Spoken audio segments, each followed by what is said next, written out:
안녕하세요. 법률사무소 윤세매 허인규 변호사입니다. 예, 오늘은 상속소송 준비하는 방법, 부재로 상속상담 시 필요한 서류, 거창한 내용은 아니고요. 오늘 이 영상 좀 마련을 해봤습니다. 일단 상속소송의 시작은 나의 상속분을 파악하는 것이 이제 먼저겠죠. 그래서 그런 전제로서 상속인 지위 및 상속분을 확정하는 단계가 필요하고요. 그 다음에 이제 상속재산, 망인이 돌아가셨을 당시에 망인이 보유한 재산의 파악, 그 다음에 이제 가장 중요한 생전에 상속인들에게 증여한 그 특별수익의 파악이라고 할 수가 있습니다. 상속분을 계산할 때는 상당히 복잡한 계산식이 있는데요. 간단하게 좀 이렇게 축약해 봤습니다. 결국은 그 망인이 보유한 상속재산과 생전에 상속인들한테 증여했던 특별수익을 더한 금액에서 본인의 법정 상속 지분을 곱하면 그게 이제 나의 상속분이 되겠죠. 그래서 이제 첫 번째로 상속인 지위 및 상속분 확정. 이건 뭐냐면은, 상속인이 누구냐라는 부분인데, 뭐 일반적으로는 자녀와 배우자이기 때문에 이게 뭐 그렇게 복잡한 것이냐라고 할 수 있지만, 꼭 상속인 뭐 그것만 확인하기 위한 것이 아니고 상속소송을 하다 보면 그 외에 이제 연관되는 가족관계를 확인해야 되는 부분이 있기 때문에 초기에 이런 서류들을 미리 준비해 놓으시면 상당히 좋을 것 같습니다. 그래서 간단합니다. 망인, 돌아가신 분의 이제 재적 등본이 있으면 되고요. 그 다음에 이제 가족관계 서류가 있어야 되는데 이 재적 등본은 사실 이제 호주제가 폐지된 2008년 1월 1일 이전에는 이제 호주제가 시행이 되고 있었고 그 이후에 호주제가 폐지되면서 가족관계 등록 서류로 대체가 됐습니다. 대체가 된 것이고요. 가족관계 등록 서류는 크게 5가지입니다. 이제 망인 같은 경우에 기본증명서, 가족관계 등록부, 혼인관계 증명서, 입양관계 증명서, 친양자 관계 증명서.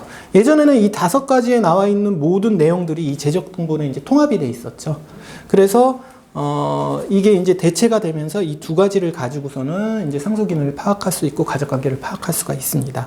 그리고 상속인, 그 상속 받으실 분들은 이 가족관계 서류 중에 기본증명서하고 가족관계 증명서류만 보강을 해주시면 아주 완벽하게 이 부분은 서류가 준비가 됐다고 할 수 있겠습니다. 다음에 이제 망인이 보유한 상속 재산 파악하는 법. 많이들 알고 계시고 또 뭐 그렇게 어렵지 않은 내용입니다. 그 안심상속 원스톱 서비스라고 해서 망인의 금융거래, 토지, 자동차, 세금, 연금 가입 등 국내에서 이제 전산으로 조회 가능한 망인의 재산을 파악할 수 있는 그 신청 서비스고요. 이거는 정부24 홈페이지나 또는 주민센터 등 방문해서 상속인이라면 누구나 간편하게 신청하실 수 있고요. 이 신청할 수 있는 기간은 사망일로부터 1년 내니까 반드시 이제 상속을 준비하시는 분이라면 1년 내에 이 안심상속 원스톱 서비스 신청하시기를 바라겠습니다.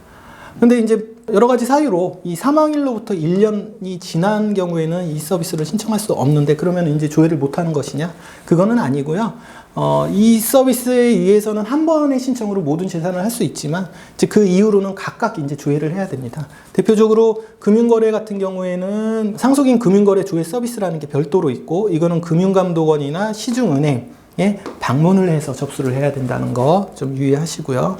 그 다음에 그 부동산 같은 경우에도 조상 땅 찾기 신청 요즘 잘 구비가 돼 있으니까 가까운 시, 군구나 또는 이건 온라인 신청도 가능합니다. 인증하는 게 좀 까다롭긴 하지만 이렇게 해서 신청을 하시면 되고 그리고 이제 보충적으로 지방세 세목별 과세 증명이라는 게 있습니다. 해당 구청에 가시면 뗄 수가 있는데요. 이거는 그 보유한 그 부동산을 일목요연하게 이렇게 정리되어 있는 것이 아니라 그 세금, 과세 자료가 되기 때문에 과거에 이제 그 보유 자료까지 나오기 때문에 상속소송에 이제 도움이 많이 될 수가 있습니다.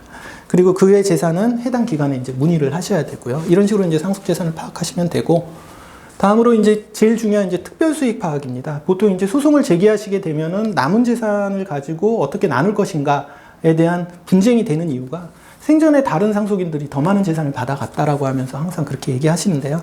크게 이제 부동산 증여와 현금 증여 2개가 문제가 될 수 있는데 그 부동산을 증여해 간 건 맞는데 어떤 부동산을 가져갔냐라고 여쭤보면은 사실 모르시는 분이 더 많더라고요. 그래서 명확하게 지번을 아는 경우라면 등기부 등본 이제 구비하시면 될 것 같고요. 지번을 모르는 경우가 이제 문제인데 그렇다면 이제 찾아낼 수밖에 없는 거죠. 그런 경우에는 아까 말씀드린 대로 지방세 세목별 과세 증명서를 떼면 과거에 피상속인이 보유하셨던 그 부동산 내역 그러니까 팔았어도 그런 내역까지 볼 수 있고, 그 보유 내역을 보고 그 등기부등본을 본 다음에 뭐 증여 내역을 이제 파악한다든지 그렇게 이제 할 수 있을 것 같습니다. 이거는 뭐 소송을 걸기 전에도 뗄 수가 있는데요. 만약에 이제 상속소송을 걸었다라고 하면 법원을 통해서 일목요연하게 가구 보유 내역을 파악이 가능도 합니다. 이건 참고하시기 바라고. 그리고 그런 식으로 이제 부동산이 직접 넘어간 거를 발견할 수도 있지만, 이 부동산 취득 자금을 증여한 경우가 나타날 수가 있습니다. 그러니까 부동산의 증여 내용이 뭐 피상속인에서 상속인으로 넘어간 게 나타나지 않고, 또 의뢰인이 주장하시기로는 그 부동산을 다른 형제가 취득할 때 취득 자금을 지원을 했다, 이런 부분은 결국은 금융거래 내역 분석을 통해서 할 수밖에 없고요. 그래서 이거는 결국은 현금 증여입니다. 취득 자금의 증여는. 이 현금 증여는 그 금융거래 내역 조회를 해서 그 계좌 분석을 해야 되는데, 앞에 말씀드렸던 안심상속 서비스 등은 사망 개시일 당시 보유한 금융계좌 잔액만 표시가 되어 있습니다. 더군다나 계좌 번호는 없고요. 그냥 총 잔액만 나와 있죠.